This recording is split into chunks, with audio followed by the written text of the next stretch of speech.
ધોરણ 5 ની અંદર આજે આપણે સેમ 2 એટલે કે દ્વિતીય સત્ર છે એનું ગ્રામર આજે આપણે શરૂ કરવાનું છે. છેલ્લા લેક્ચરની અંદર આપણે જે યુનિટ નંબર 3 છે ટેક્સ્ટ બુકની અંદર એ પૂર્ણ કર્યું હતું. આજે અંગ્રેજી ગ્રામરનો જે પહેલો ટોપિક છે સેમ 2 નો ધીસ એન્ડ ધોસ, તો એનો આજે આપણે અભ્યાસ કરવાનો છે. બરાબર છે. તો આપણે બેઝિક જે સમજ છે એ આપણે પહેલાં જોઈએ તો આવું આપણે ફર્સ્ટ સેમની અંદર શીખ્યા હતા. બરાબર છે. ધીસ અને ધેટ. તો ધીસ એટલે શું? આ, અને ધેટ એટલે કે પહેલું. તેનું બહુવચન જે છે એ આપણને આપ્યું છે ધીસ અને અહીંયા આપ્યું છે ધોસ. આને યાદ રાખવાનું છે. ધીસનું બહુવચન ધીસ અને ધેટનું બહુવચન ધોસ. ધીસનું એક વચન ધીસ અને ધોસનું એક વચન થાય છે ધેટ. આને બરાબર યાદ રાખજો, કેમ કે આ પ્રશ્નની અંદર આ કામમાં આવે છે. તમારી પાસે ઘણા બધા ચિત્રો છે એ તમને આપેલા છે. બરાબર છે. અને હા, તમે એક વચન બહુવચન પણ શીખ્યા છો કે શું કરવાનું. તો એ નિયમો છે, નિયમો જે લખાવ્યા હતા આગળના લેક્ચરની અંદર એટલે કે ફર્સ્ટ સેમની અંદર એ જોઈ લેજો. બહુવચનના નિયમો છે એ નિયમો એકવાર જોઈ અને પછી આ લેક્ચર જોવાનું, જેથી કરીને તમને આમાં કોઈ તકલીફ ન પડે. બરાબર છે. તો યાદ શું રાખવાનું? ધેટ છે તેનું બહુવચન આ બાજુ જાઓ એટલે શું થઈ જાય? ધોસ થઈ જાય. બરાબર. ધીસ છે એનું બહુવચન શું થઈ જાય? ધીસ થઈ જાય. ઓકે. ધીસ એટલે આ અને ધેટ એટલે પહેલું. પણ બહુવચનમાં હોય તો એના માટે ધીસ આ વાપરવાનું છે, અને જો ધેટનું બહુવચન એટલે કે ધોસ છે તો એના માટે આ વાપરવાનું છે. તો અહીંયા પહેલો પ્રશ્ન છે, ચિત્ર સહિત તમને આપ્યું છે. That is a balloon. પહેલો ફુગ્ગો છે. બલૂન એટલે કે ફુગ્ગો. તો એનું બહુવચન કરવાનું છે. તો અહીંયા ધેટ ઇઝ જે લખ્યું છે એનું બહુવચન શું થાય? તો કે પહેલાં ધેટનું શું થાય? તો કે ધોસ થાય. અહીંયા આપણે લખી નાખીએ. ધીસ ઇઝ અને ધેટ ઇઝ. ધીસ આર અને ધોસ આર, એટલે તમને તકલીફ ન પડે. ધીસ ઇઝનું ધીસ આર અને ધેટ ઇઝનું ધોસ આર થાય. તો અહીંયા ધેટ ઇઝ છે એની જગ્યાએ આપણે શું લખશું? Those are. ઓકે. હવે અ બલૂન છે એનું બહુવચન કરો તો આનું બહુવચન શું થાય? તો પહેલી વાત કે બહુવચન કરો ત્યારે આર્ટિકલ લાગેલો હોય તો એ નીકળી જાય. બરાબર છે. તો અહીંયા બલૂન છે તો એની અંદર પાછળ એસ પ્રત્યે ખાલી લગાડો એટલે બહુવચનમાં થઈ જાય બલૂન્સ. મેં કીધું એમ તમે નિયમો કર્યા હશે તમને તો ખ્યાલ આવી જશે. તો બલૂનનું બહુવચન થાય બલૂન્સ. પછી ધીસ ઇઝ અ ડીશ. અહીંયા ધીસ ઇઝ છે તો ધીસ ઇઝનું બહુવચન શું થાય છે કે ધીઝ આર. તો અહીંયા લખો ધીઝ આર. ઓકે. પછી જો અ ડીશ લખ્યું છે તો આર્ટિકલ તો નીકળી જશે. પછી ડીશનું બહુવચન શું થાય? તો આપણે નિયમ મુજબ S double S S H C H x કેવું આવે તો ઈ એસ પ્રત્યે લગાડો. તો ડીશ છે એની પાછળ જો એસ એચ આવે છે. બરાબર છે. તો ઈ એસ પ્રત્યે લાગશે ડીશીસ. ઓકે. તો આ મુજબ દરેક સેન્ટેન્સ કરવાના છે. હવે આ બે વાક્યો હતા એમાં એક વચનમાંથી બહુવચનમાં કર્યું છે. હવે બહુવચનવાળા વાક્યો છે ને એક વચનમાં લખવાના છે. તો અહીંયા શું છે? ધોસ આર છે. તો ધોસ આર છે તો ધોસ આરનું એક વચન શું થાય? ધોસ આરનું એક વચન શું થાય? ધેટ ઇઝ થાય. તો અહીંયા આપણે લખશું ધેટ ઇઝ. ઓકે. હાલો. પછી અહીંયા આપ્યું છે ગ્લાસીસ, એવું આપ્યું છે. તો ગ્લાસીસનું એક વચન શું થાય? ગ્લાસ. શું થાય? ગ્લાસ. એ પણ આપણને ખબર હોવી જોઈએ. તો ધેટ ઇઝ પણ આર્ટિકલ લગાડવાનો ભૂલવાનો નહીં. That is a glass. એટલે તમારે કરવાનું શું? તો કે એક વચનમાં આપ્યું હોય તો બહુવચનમાં બનાવવાનું, ને બહુવચન આપ્યું હોય તો એક વચનમાં વાક્યને ફેરવવાનું. આ બંને યાદ રાખવાના. બ્લેન્ક. These are knives. બરાબર છે. તો અહીંયા ધીસ આર આપ્યું છે એનું એક વચન શું થાય? તો કે ધીસ ઇઝ. ઓકે. પછી article a. Knife. K N I F E. Knife એટલે છરી. એનું બહુવચન આપ્યું છે નાઇફ્સ, છરીઓ. તો અહીંયા આપણે નાઇફ એવું બોલો તો જુઓ એ શબ્દનો ઉચ્ચાર છે વ્યંજન શરૂ થાય એટલે આપણે આગળ આર્ટિકલ છે એ લગાડ્યો છે. તો અહીંયા શું આવશે? નાઇફ એટલે કે છરી. This is a knife. આ છરી છે. પછી ધેટ ઇઝ અ ટ્રી. એક વચન છે એનું બહુવચન. ધેટ ઇઝનું બહુવચન શું થાય? Those are. ઓકે. તો ધોસ આર. હવે ટ્રી અ ટ્રી છે તેનું બહુવચન કરો તો ટ્રીની પાછળ શું લાગે? ખાલી એસ પ્રત્યે લાગે. ટ્રીની પાછળ એસ. ટ્રીસ. તો આ બહુવચન થઈ ગયું. ઓકે. તો ઘણા બધા મેં કીધું એમ નિયમો છે, નિયમો બહુવચન નિયમો તમને કરાવેલા છે એટલે એ જોઈ અને પછી આપણે આગળ વધવાનું છે. તો આ 5 ઉદાહરણો કર્યા છે આપણે. બાકીના જે ઘણા બધા છે એ તમારે થોડાક જાતે કરવાના પ્રયત્ન કરવાનો છે, પણ ચેન્જ કેટલો કરવાનો, અહીંયા ધીસ ઇઝ હોય તો અહીંયા ધીસ આર કરવાનું છે, અહીંયા ધેટ ઇઝ હોય તો અહીંયા ધોસ આર કરવાનું છે, પછી જે શબ્દ આપ્યો છે એનું બહુવચન તમારે લખવાનું છે, આને યાદ રાખવાનું, બરાબર છે, અને બહુવચન આપ્યું હોય તો એક વચન કરવાનું, બસ આટલી વસ્તુ કરવાની એટલે પહેલો પ્રશ્ન તમારો ક્લિયર. બહુ બેઝિક એકદમ સામાન્ય સિમ્પલ કહેવાય ને એવું છે.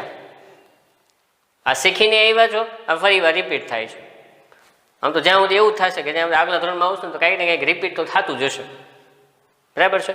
તો પહેલાં નાની રોટલી હોય, પછી મોટી રોટલી, પછી મોટી રોટલી, એમ આની જેવું કામકાજ એવું છે, થોડું થોડું વધતું આવે, બરાબર. હવે આનો જે બીજો પ્રશ્ન છે એનો આપણે કરવાનો છે, તો બાકીના લગભગ 16 ઉદાહરણ તમને આની અંદર આપ્યા છે. 16માંથી આપણે 5 કર્યા છે, બાકીના 11 જાતે કરવાના પ્રયત્ન કરવાના છે. તમારી સામે ચિત્ર છે, બાકીની વસ્તુ જે જરૂર લાગે એવું જેમાં કામનું છે, જે મસાલો આપણે જોઈએ ને રસોઈ બનાવવા માટે, એ બધા મસાલા અહીં મૂકી દીધા છે. ઓકે, તો તમને એની મેથડ ખબર છે કે ભાઈ ધીસ ઇઝ આવે તો એનું બહુવચન શું થાય, ધીસ આર થાય. ધેટ ઇઝ આવે તો એનું બહુવચન શું થાય, ધોસ આર થાય. ઓકે, અને ઊંધું પૂછે ધીસ આર આપે તો એનું એક વચન શું કરવાનું છે, ધીસ ઇઝ. ઓકે, અને અહીંયા જો તમને ધોસ આર આપે તો એનું એક વચન શું થાય, ધેટ ઇઝ. બસ. અને બાકી તો બહુવચનના નિયમ પ્રમાણે અહીંયા જે આપ્યું છે પ્રમાણે કરવાનું. બલૂનનું બલૂન્સ થાય, ડીશનું ડીસીસ થાય. પછી આપણને બહુવચનમાં આપ્યું હોય તો એક વચન શું થાય, તો કે ગ્લાસ થાય તો ગ્લાસ કરવાનું. નાઇફ્સ આપ્યું તો નાઇફ્સ એટલે કે છરીઓ, તો એનું એક વચન શું થાય, નાઇફ થાય. અને આગળ આર્ટિકલ લગાડવાનો ભૂલવાનો નથી. બસ આ પ્રશ્ન નંબર 1 ની અંદર કશું જ નથી, બસ આટલું જ છે, આનાથી વિશેષ કંઈ છે નહીં. ઓકે, હવે તો આની પછીનો જે બીજો પ્રશ્ન છે ને એ આપણે લઈ લઈએ. એની અંદર પણ મજા આવે એવી વાત છે. એમ કહેવાય કે તમને લખવાની બહુ મજા આવશે અને આવડશે તો ઓર મજા આવશે કે ઓહો આમાં તો કંઈ નથી. 5, 6, 7, 8ની અંદર સૌથી સહેલું ગ્રામર હોય ને, ચોથા કરતાં જો હેલું હોય ને તો 5માનું ગ્રામર. કેમ કે મોસ્ટ ઓફ તમને ચિત્રો જ આપવામાં આવ્યા છે. ચિત્રો આપે, પાછા કાઉન્સ આપે, કાઉન્સમાંથી જોઈને લખવાનું. મોઢે તો કંઈ લખવાનું નથી. મોઢે લખવાનું આવતું હોય તો બહુ ઓછું આવતું હોય, પણ જો તમે વાહન વ્યવહાર છે, બરાબર છે, ફ્રૂટ્સ છે, તો શાકભાજી છે, આ બધાના અંગ્રેજી નામ જો તમે પાકા કરેલા હોય ને તો તમારા માટે એકદમ કામ સરળ બની ગયું. કાંઈ જ નહીં કરવાનું, બસ એનો સ્પેલિંગને અર્થ ખબર હોય એટલે તમારા માટે એકદમ, મેં કીધું એમ કે પહેલા ધોરણમાં ભણતા હોય ને એવું આપણને ફીલ થાય, બરાબર છે. ચાલો બીજો પ્રશ્ન આપણે જોઈએ.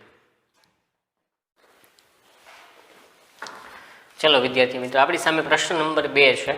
તો હમણાં આપણે વાત કરીએ એમ કે એકદમ સરળ છે. શું કરવાનું એની અંદર, તો કે પેલું પ્રશ્ન વાક્ય બનાવવાનું, પછી હકાર વાક્ય બનાવવાનું, પછી નકાર વાક્ય બનાવવાનું છે, બરાબર છે. તો બસ ખાલી શું કરવાનું, તો કે જે અહીંયા આર આપ્યું છે એને એમ ઇઝ આર જે આપ્યું છે એને પહેલાં મૂકવાનું છે. એટલે કે આર જો પહેલો અક્ષર કેપિટલ થવો જોઈએ એ ભૂલવાનું નથી. પછી અહીંયા શું આપ્યું છે, ધીસ, તો અહીંયા લખો ધીસ. પછી લખવાનું છે બનાનાસ, તો લખો બનાનાસ. અને પ્રશ્ન વાક્ય બનાવે છે એટલે પાછળ પ્રશ્નાર્થ ચિહ્ન કરવાનું ભૂલવાનું નથી. Are this bananas. હવે હકારમાં યસ ધે આર, ધેની સાથે આર આવે, yes they are. No they aren't અથવા તો આર નોટ. જો આર નોટ એનું શોર્ટ ફોર્મ આપણે લખીએ છીએ આરન્ટ, એવું લખીએ છીએ, બરાબર છે. તો બસ સિમ્પલ એકદમ. પહેલું પ્રશ્ન વાક્ય બનાવીએ. આર ધીસ બનાનાસ, આ બનાનાસ છે. યસ દે આર, હા તે કેળાઓ છે. નો દે આર, ના તે કેળાઓ નથી. પછી ધોઝ આર ફ્લાવર્સ. તો આનું પ્રશ્ન વાક્ય કઈ રીતે બને એ બેઠા બેઠા વિચારો તો જોઈએ. તો સૌથી પહેલું કામ આ પ્રશ્ન વાક્ય બનાવવું હોય તો હમણાં વાત કરી એમ કે એમિઝાર જે દેખાય છે એને પહેલાં લેવાનું છે, પહેલો અક્ષર કેપિટલ કરવાનો આર, પછી ધોઝ આર, ધોઝ, પછી ફ્લાવર્સ, પાછળ પ્રશ્નાર્થ ચિહ્ન.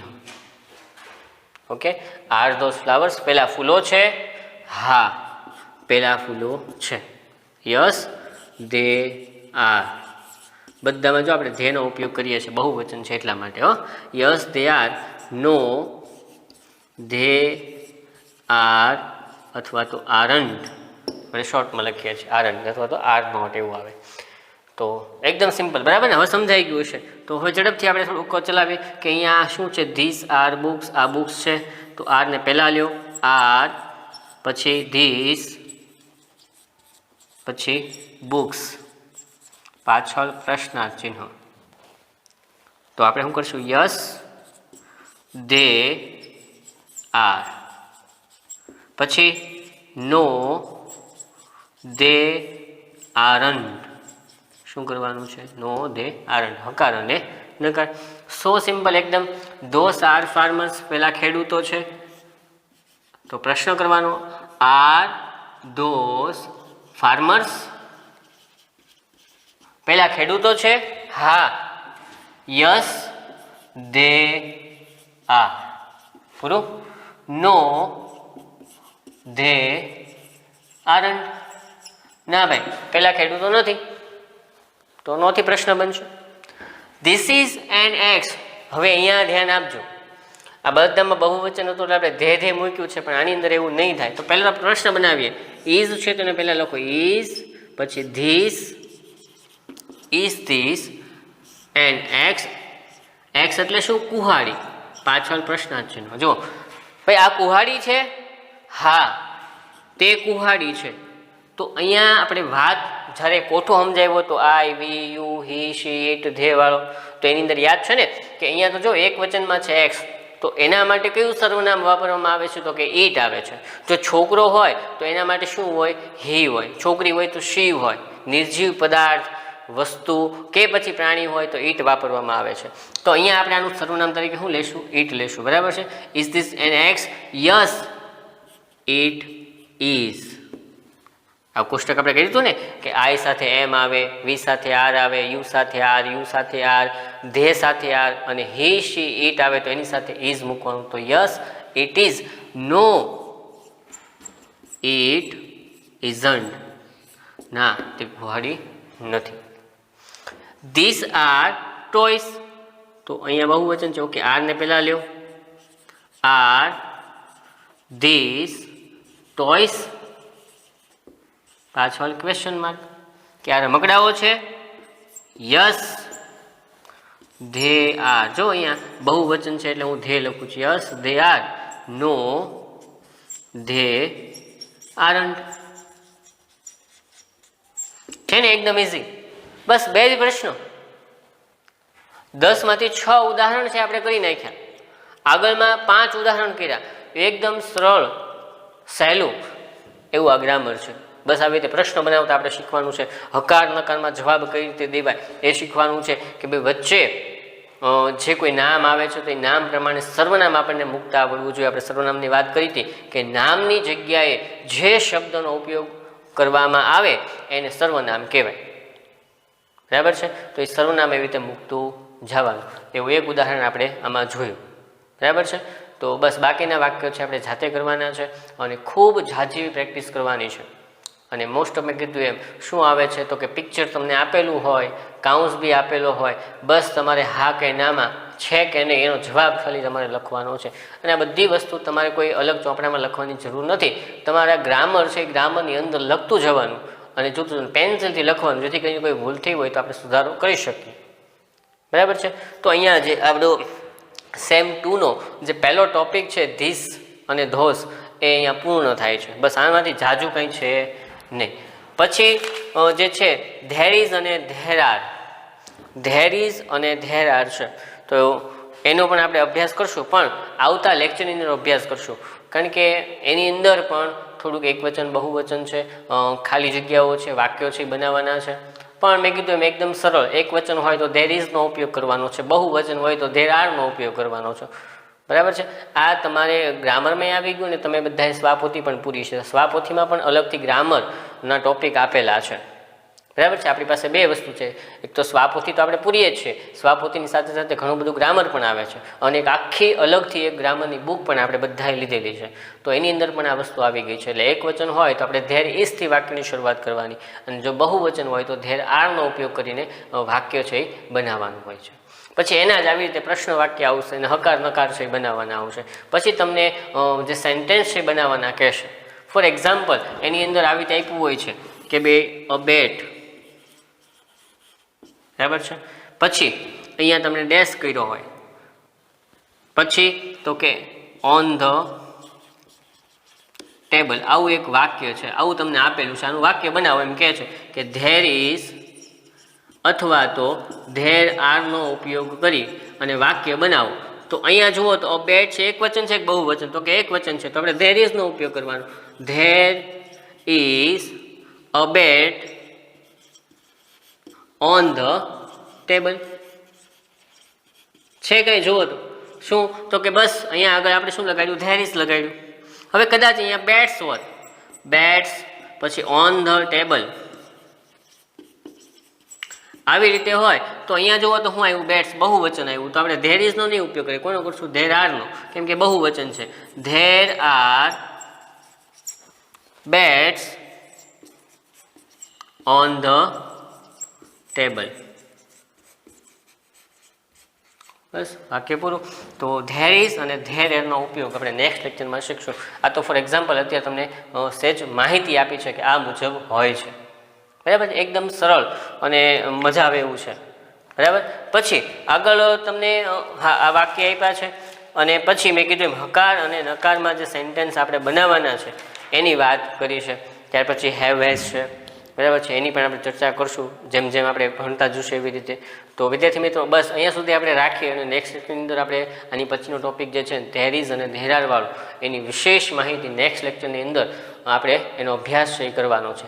તો ત્યાં સુધી દરેક વિદ્યાર્થી છે એ ધ્યાનથી જુએ, ભણે અને જે કાંઈ ગ્રામરની અંદર ન સમજાતું હોય કોલ કરીને પણ પૂછવાની છૂટ છે. બરાબર છે, મૂંઝાવાની કોઈ જરૂર નથી. જેટલું સમજાય એટલું કેચઅપ જેટલું થાય એટલું કરવાનું. પણ જ્યાં મૂંઝવણ ઊભી થાય તો આપણા ઘરે જે ભણેલા વ્યક્તિઓ છે એને પૂછી લેવાનું. અને છતાંય તમને એવું લાગે કે હજી નથી સમજાતું તો તમે કોલ કરીને પૂછી શકો છો. બરાબર છે, પણ મેં કીધું એમ જેટલું સમજાય એટલો પ્રયત્ન કરવાનો. અને બાકી જે સ્પેલિંગ બુક છે તો સ્પેલિંગ બુક પૂર્ણ કરવાની છે. સ્વાધ્યાય પોથી હોય તો સ્વાધ્યાય પોથી પણ પૂર્ણ કરવાની. ગ્રામર હાલતું હોય તો ગ્રામરમાં સતત પ્રેક્ટિસ કરતા રહેશો તો બહુ જ મજા આવશે. કારણ કે બધી વસ્તુની રિપીટેશન છે એ આગળના વર્ષમાં થવાનું છે અને એનું આગળના વર્ષમાં એટલે કન્ટિન્યુઅસ આમનામ જ રહેશે. બરાબર છે, તો ત્યાં સુધી હું રજા લઉં. આવજો વિદ્યાર્થી મિત્રો. Thank you.